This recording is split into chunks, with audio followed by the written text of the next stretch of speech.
Growing up as an Asian American, I learned some important lessons about simple living from my family and culture, which I would love to share with you and hope that they will help you as much as they have helped me.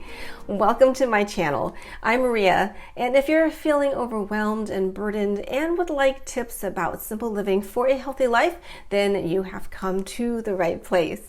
My simple living journey started sometime in my childhood as I watched my parents, especially my mom, who did try to keep things simple.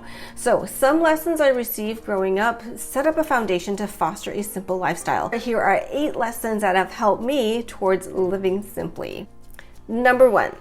Family first. Growing up, this was our main motto. Family came first. We made time for each other. There was hardly a weekend where we didn't get together with someone in our family or friends to have meals or to celebrate birthdays and milestones or to help them. We did activities, went on outings, and even had some vacations together. Making time for friends and family is still a top priority. No matter how busy my parents were during the weekdays, the weekends were spent together and with family and friends. So I learned that I can't make time for the important people in my life if my schedule is complicated and overburdened. Next, the importance of education. This lesson is actually not so much one on simple living, but having a main goal to work towards. Education was very important, and with both my parents being educators, it was vital. High achievement in academics was supported, encouraged, and expected. I just want to mention this value because it gave me a main focus to work towards for a large chunk of my life, from kindergarten to postgraduate work. And having a goal of focus is important, especially when creating a simple life, because to me, having a slower, uncomplicated life isn't about having nothing to do, but to make time to do well in what matters. And by putting top priority in my education at that time, I learned how to prioritize other things that came my way. Third, no shoes in the house. I love this habit because it was a simple way to help keep our house cleaner. Every day I walked in the house, I had to take off my shoes. No exceptions. And to this day, we go shoeless in the house. If I need to go to the garden, I will leave a pair of shoes outside or near the patio door or carry my shoes over. If the floor was cold, slippers could be worn. Next, question my purchases, then wait. When my parents immigrated from Hong Kong, they didn't have much. So that budget mindset has been with them most of their life. So anytime they thought they needed something, or if my brother or I asked for something, especially if they thought it was unnecessary, such as a toy or fancy clothes, they would wait or make us wait and really think about why we wanted whatever it was. And often after waiting a few days or even weeks, we either forgot about it or decided we didn't need or want it. If we still thought about it after a week or two, we would revisit the item to talk about why we wanted it. And I have continued to make myself question and wait. What I like about online shopping now is I can put it in my cart, and if I'm still thinking about it a week or two later, I will consider it again and decide if I really want it or delete it from my cart. Fifth lesson is that less is more. Along those same lines, because my parents were on a tight budget, the gifts I received from them were quite simple. 1 toy doll for my birthday or 1 or 2 books for Christmas. Because of the books I received and my mom's encouragement to read often, I developed a love for reading, which has continued throughout my life. Some kids received a lot of things or expensive things, but I knew my parents loved me just as much no matter how small the gift was.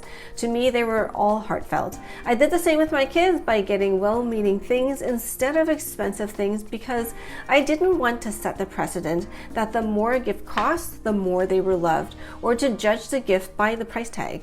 Here's a question for you. What is the most meaningful gift you received, and why was it meaningful? Did the cost give it value or something else? Please share in the comments below. And if this video is helping you so far, please hit the like button so YouTube can share it with other people, and consider subscribing for weekly content. Okay, I have a few more lessons that I would love to share with you, so let's keep going. Next lesson, don't put off doing tomorrow what you can do today, or in many cases, do them now, especially if it's something easy like putting away your keys or hanging up a jacket. My mom said it so often I can still hear her say it as I am tempted to drape my jacket on the kitchen chair. But as much as I grew tired of hearing her remind me of this almost every day, this practice does save time later. As I got older and moved out on my own, I would get lazy and let things pile up. Then at some point, I would need to make time to clean everything at once. And I found that piling that one jacket on the kitchen chair gave justification to continuing piling things around the house, thinking that I was going to get to it. And I did, but at some point my mom's words took root and it became a habit to just get things done right away, especially if it takes less than a minute or two. Number 7, everything in its place.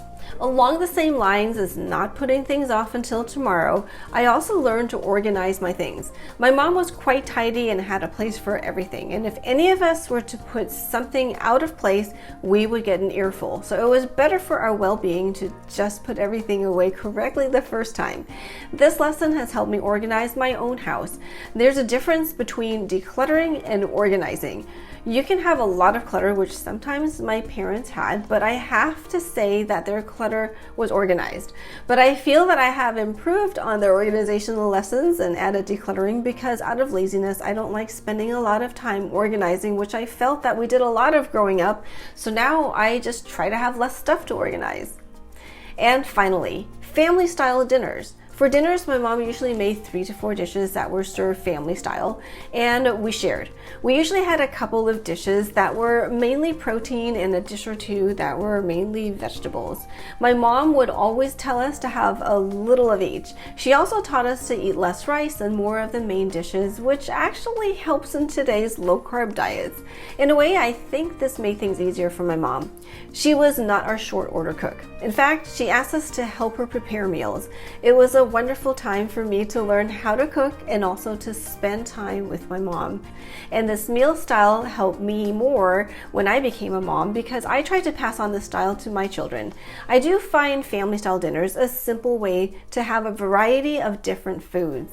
What habits or routines did you have growing up that have helped you in your simple living journey?